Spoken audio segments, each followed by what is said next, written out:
최근에 40대 여성이 상습적으로 무고를 하다가 6개월 실형을 선고받고 법정 구속된 사례가 있어서 화제가 됐었죠. 그리고 그 외에도 성범죄 하면 항상 무고죄가 따라 붙는 편이고 사회적으로도 무고죄라고 하면 여러 가지 논란이 생기는 편입니다. 이렇게 논란이 많은 무고죄. 무고죄란 단어는 많이 들어봤는데 정확히 어떻게 성립하는 범죄인지는 잘 모르지 않으세요? 내가 억울한 일을 당해서 고소를 하고 싶긴 한데 혹시 무고죄로 역풍을 맞진 않을까 걱정되진 않으세요? 그래서 제가 오늘은 무고죄에 대해서 제대로 한번 설명드리겠습니다.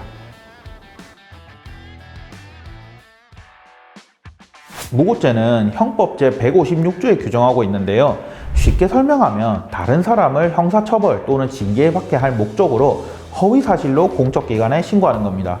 제일 대표적인 거는 허위사실을 경찰서에다가 고소하는 경우겠죠. 그 외에도 공무원이 징계받게 할 목적으로 그보다 더 상급 공무원한테 허위사실을 신고하는 것도 무고죄에 해당됩니다. 대법원은 이 무고죄에 대해서 국가의 심판 기능을 보호하는 것을 주된 목적으로 하고 있고 개인이 부당하게 처벌 또는 징계를 받는 것으로부터 보호하는 것은 부수적인 목적이라고 보고 있습니다. 그러니까 이 무고죄는 국가의 이익을 개인의 이익보다 더 우선시하는 그런 범죄라는 거죠. 무고죄의 성립에 대해서 다른 건 어렵지 않을 텐데 허위사실, 이 부분이 사회적으로도 가장 많은 논란이 되고 어려운 부분입니다. 그러면 무고죄가 성립하기 위한 허위사실은 과연 무엇을 의미하는 걸까요? 가장 기본적으로는 객관적 진실에 반하는 사실입니다. 이게 무슨 뜻인지는 제가 케이스별로 나눠서 설명드릴게요. 첫째, 나는 허위라 생각하고 신고를 했는데 막상 조사를 해보니까 객관적 진실일 때, 이 경우에는 무고죄가 성립하지 않습니다. 예를 들어서 나는 A가 아무 죄가 없다고 생각했지만 허위로 A가 내 지갑을 훔쳐간 절도범이라고 신고를 했어요. 근데 막상 조사를 해보니까 진짜로 A가 내 지갑을 훔쳐간 거야. 이 경우에는 내가 A에 대해서 신고를 한 거는 무고죄가 성립하지 않습니다. 둘째, 약간 과장이 섞이거나 디테일한 부분에서 조금 차이가 있는 경우, 이 경우에도 무고죄가 성립하지 않습니다. 무고죄가 성립하려면 기본적으로 그 범죄의 구성 요건 중에서 핵심적인 내용이어야 됩니다. 범죄 피해를 당한 사람 입장에서는 당연히 신고를 할 때 좀 과장을 섞을 수도 있고 또 사람이 100% 모두 정확한 기억을 할 수는 없잖아요. 그러다 보니까 약간 과장이 섞이거나 디테일한 부분에서 좀 차이가 있다고 해서 무고죄가 성립한다고 볼 수는 없습니다. 예를 들어서 내가 실제로는 3대 맞았는데 신고를 할 때 5대 정도 맞았다 라고 신고를 한다고 해서 무고죄가 성립된다고 보기는 어려운 거죠. 셋째, 진실한 사실이기는 한데 법적인 해석이 다른 경우, 이 경우에도 무고죄가 성립하지는 않습니다. 흔히 무혐의나 무죄가 나오면 곧바로 상대방에 대해서 무고죄를 신고할 수 있다고 생각하시는 경우가 많은데요. 근데 허위의 사실은 아닌데 법적인 해석이 좀 다른 경우도 얼마든지 있을 수 있겠죠. 예를 들어서 식당에서 먹튀한 사람을 내가 절도죄로 신고를 했는데 절도죄는 인정되지 않고 사기죄가 인정된 경우, 이 경우에는 무고죄가 성립하지 않겠죠. 단순히 법적인 해석이 다른 경우니까요. 무고죄에서 제일 문제가 될 만한 케이스 몇 개를 살펴봤는데요. 사회적으로 무고죄에 대해서 인정 범위도 너무 좁고 처벌 수위도 너무 약하다라는 의견들이 많죠. 저도 개인적으로는 그 의견에 좀 동의를 하는 편인데요. 법원이 무고죄의 범위를 너무 좁게 잡고 있다 보니까 억울한 케이스도 많이 발생하고 있습니다.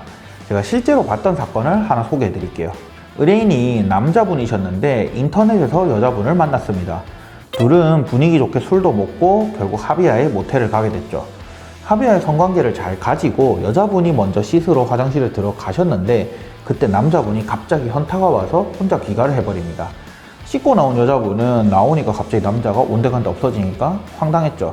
그래서 남자한테 이제 연락을 합니다. 왜 먼저 갔냐, 서운하다 등등을 연락을 하게 되죠. 근데 남자는 여자의 연락을 다 무시해버립니다. 그러자 어느 날 여자분이 갑자기 저 남자가 나한테 술을 먹이고 강제로 강간을 했다 라는 내용으로 남자를 고소해버립니다.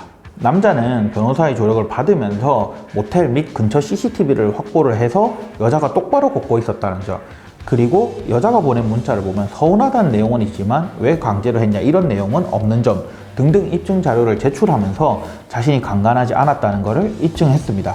결국 그래서 무혐의로 불기소 처분을 받게 됐죠. 불기소 처분 이유를 봐도 여자가 성관계를 시작할 당시에 거부 의사를 밝히지 않은 점이라고 명시적으로 적혀 있었습니다. 그래서 억울한 남자는 무혐의가 나온 뒤에 여자를 곧바로 무고죄로 신고했습니다. 그런데 정작 무고죄 사건에서는 여자가 성폭행을 당했다라고 진술한 부분은 단순히 법률적 의견에 불과하여 허위 사실을 왜곡해서 진술했다고 할 수 없다라고 하면서 무고죄에 대해서 불기소 처분을 내렸습니다. 강제로 성관계를 가진 적은 없는데 성폭행을 당했다라고 한 진술은 허위가 아니다. 이거는 너무 앞뒤가 안 맞는 거 아닌가 하는 생각에 저는 참 답답했었는데요. 그래서 이후에 불기소 처분에 대해서 불복할 수 있는 모든 대응 수단을 다 진행해봤지만 끝내 무고죄는 인정되지 않았습니다. 저는 이 사건을 보면서 참 무고죄의 인정 범위가 좁고 문제가 많다라는 생각이 들었는데요. 이 부분에 대해서는 좀 시정이 필요하지 않을까라는 생각이 듭니다. 오늘은 무고죄의 내용부터 제가 직접 봤던 사건까지 소개를 해드렸는데요. 무고죄의 적용이 좀 더 합리적으로 바뀌어서 허위신고로 몸살을 앓는 분들이 정당한 권리를 찾으실 수 있었으면 좋겠습니다. 구독, 좋아요 눌러주시고요. 여러분들의 의견은 댓글로 부탁드리겠습니다. 저는 다음에도 재밌는 법률 상식으로 찾아뵙겠습니다. 감사합니다. 곰변이었습니다.